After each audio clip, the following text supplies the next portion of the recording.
Your greatest arsenal to becoming profitable in trading is faith. You must believe that it is possible to be profitable. You must believe in your trading concept. You must believe in yourself. That's number one. Number two is you need a working strategy. You need a working strategy. You need the skill of trading. The skill of trading entails your ability to read price and interpret both technical and macroeconomic data.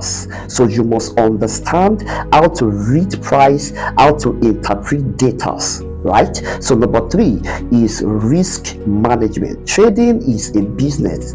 It consists of both the risk factor and also the reward factor. So don't just focus on the reward.